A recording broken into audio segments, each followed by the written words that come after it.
Bien-aimé dans le Seigneur, que le nom de Jésus-Christ soit glorifié. Toi qui n'étais pas à l'église, le pasteur te fait un résumé. Toi qui n'as pas eu le temps d'y aller glorifier le Seigneur dans la chapelle, dans la maison de Dieu, reçois cette vidéo qui te mettra en harmonie avec le Seigneur. Notre Dieu, il est bon. Toi qui as perdu l'espoir, mais notre Dieu, il est la résurrection. Le Seigneur Jésus-Christ est la résurrection. Le Seigneur Jésus-Christ est ton ami. Le Dieu le Père, il est aussi ton ami. Le Dieu tout court, il est ton ami. Il te connaît. Il connaît ton nom. Il t'appelle par ton nom. C'est une preuve d'amitié. Bien-aimé dans le Seigneur, dans la nuit se lèvera une lumière. Toi qui tu dis que tu es tout le temps dans les problèmes,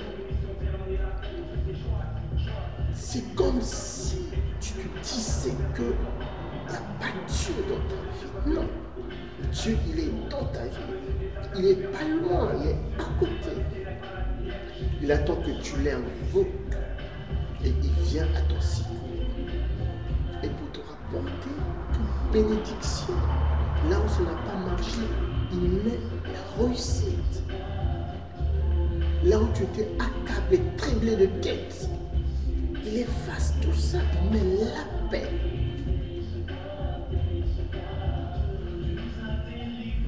Dans cette lumière qui t'apporte le Seigneur, on voit l'espérance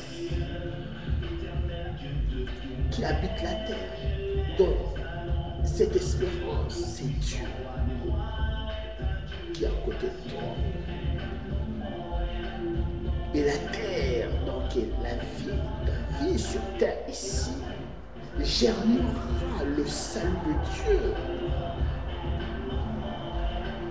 Et notre Dieu te le répète. Regardez, Jésus-Christ, il était pas loin de ses deux amis, Marthe et Marie. Marie, celle qui a lavé les pieds de Jésus avec un parfum cher. D'un côté, on lui a informé que son ami Lazare était malade et Jésus n'est pas parti. Jésus n'a pas fait le déplacement, non. Pourquoi? Afin que les Écritures soient écrites et accomplies. La famille de Marthe et Marie disaient que, comme s'il n'y avait pas Dieu dans leur vie. Si aujourd'hui, toi aussi, tu dis pareil, je souffre, je n'ai pas ceci, je n'ai pas cela, je n'ai pas quoi que ce soit. Je souffre, c'est comme si Dieu ne m'entend pas. Tu es malade. Dieu a dit, invoque-le, il te répondra. Donc, la solution viendra de Dieu. Mais tu ne vas pas croiser les bras, tu es malade, va voir un médecin. Dieu, il mettra l'intelligence sur ce médecin qui te prescrira un remède que tu vas bénir et qui te donnera la santé. Toi qui n'as pas les biens matériels, ces biens matériels, c'est Dieu qui va te les donner.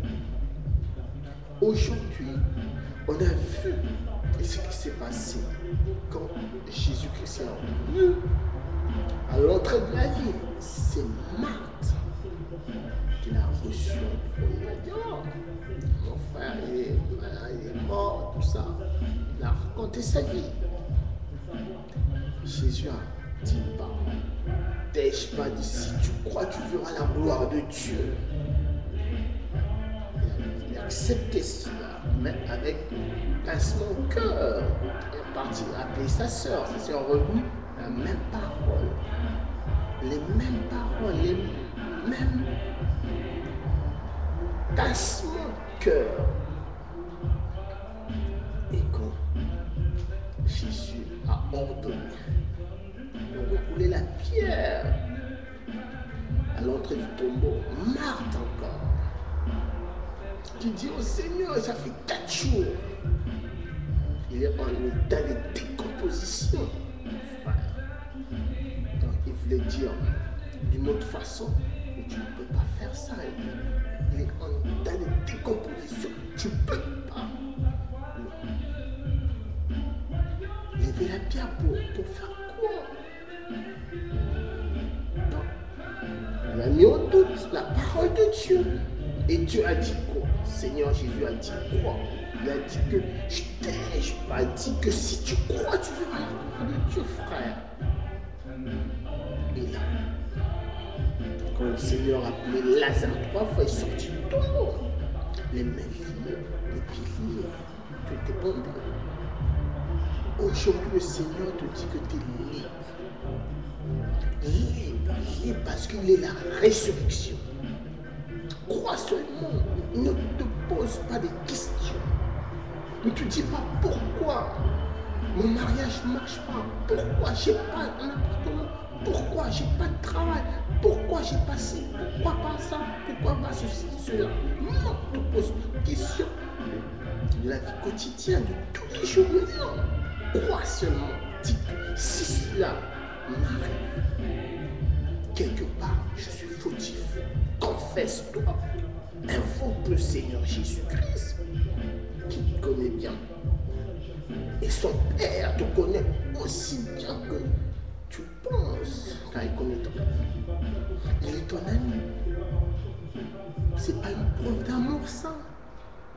Et il est là pour te défendre.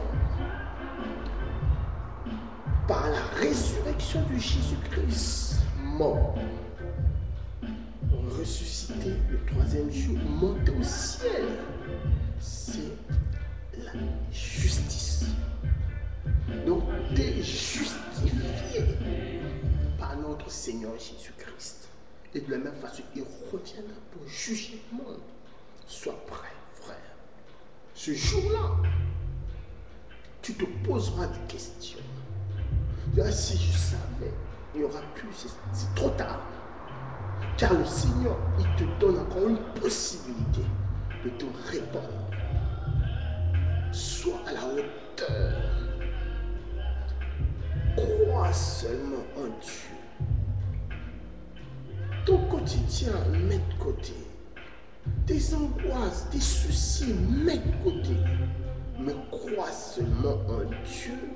Et ce Dieu-là qui est ton ami t'apportera que la solution. Je vais te donner un exemple. Un frère et une soeur, on est partis en marche de pèlerinage dans une ville de France. Arrivé au sommet d'une montagne. On était en petit groupe. J'étais encore le nouveau pasteur. Et un frère est rentré qui était dans ce que je dirais le groupe A est rentré en transe. Une sœur qui était dans le groupe C est rentrée aussi en transe. Ce que j'ai entendu, c'était que cherche. On croyait qu'il y avait un trésor qui était caché, que le Seigneur devait nous révéler. Écoutez l'histoire. Ce frère-là est rentré, cherche, il est passé du groupe A, B et jusqu'au groupe C. De la même façon, la sœur aussi a fait le tour. Il fallait maintenant avoir le discernement. Les gens disent qu'ils étaient animés d'un mauvais esprit. Non. Il fallait que je puisse avoir le discernement pour discerner cela. Mais c'était un message de Dieu. J'ai discerné. Les gens m'ont dit, oh non, l'esprit du prophète est soumis au prophète. Donc arrête ces gens-là parce qu'ils sont animés d'un mauvais esprit. Je dis non, laissez-les. On ne sait pas ce qui va arriver par la suite. Et je me suis mis en prière. La fin de l'histoire, ces deux-là se sont retrouvés. Donc c'était un appel de l'un et l'autre qui était à la recherche d'un homme et d'une femme. Et ce pèlerinage était bénéfique pour eux, ça leur a unis. Et à la fin, les deux sont croisés et l'esprit a descendu. La paix est revenue, j'ai fait une prière. Je ne pouvais pas les imposer les mains, non, parce que l'Esprit Saint était déjà là.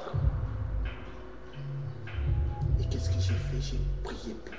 Et aujourd'hui, le frère est devenu pasteur. Sa femme, maman, pasteur. Il dirige une église, une grande église en France. Donc, vous voyez ce que Dieu fait. Et ces deux-là sont inséparables. Ils ont même enregistré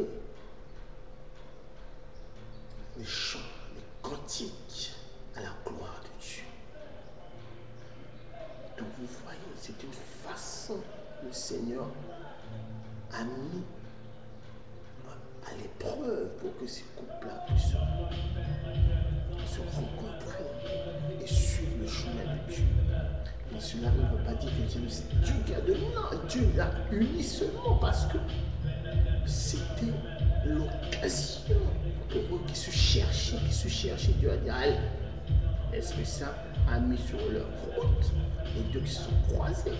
Frère, tout ce que tu peux faire, ne te dis pas que le Seigneur est loin de toi. Non, le Seigneur n'est pas là à côté. Invoque-le seulement. Tu auras la réponse. La réponse à tes craintes. Du lendemain, tu auras la réponse avec Dieu. La réponse de ton quotidien. Là où tu n'arrives plus à dormir. Ta maladie. Tout ce qui est mal, qui te ronge. Le Seigneur est la solution. Et le Seigneur t'appelle, viens mon fils, invoque le Seigneur.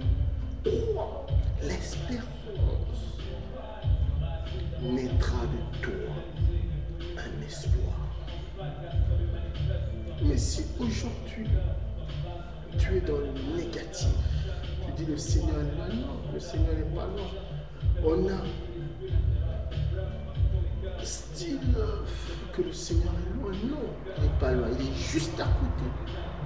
Il suffit de l'invoquer, il viendra à ton secours. Mais si aujourd'hui tu l'appelles pas, le Seigneur aussi te regarde. Et le rôdeur, il est là. Il te met que des mauvaises intentions. Il te dit, oh voilà, tu es négligé, ton Dieu n'existe pas. Regarde comment il t'a laissé. Mais moi je te donne ça, et tu es tenté. Et quand tu te livres, c'est là. Frère, ta maladie incurable demeurera en toi. Ta disette demeurera en toi. Mais quand tu te donnes au Seigneur et tu le places en tant que l'unique Dieu de ta vie, t'as que du bonheur. T'as que du bonheur. Parce que le Seigneur est le maître à bord de ta vie. Mets-toi sur le chemin du Seigneur. Appelle Dieu, explique à Dieu. Tu ne peux pas le faire. Envoie-moi ta requête de prière, le pasteur Mouk de l'église de Chilombo. Il va prier pour toi.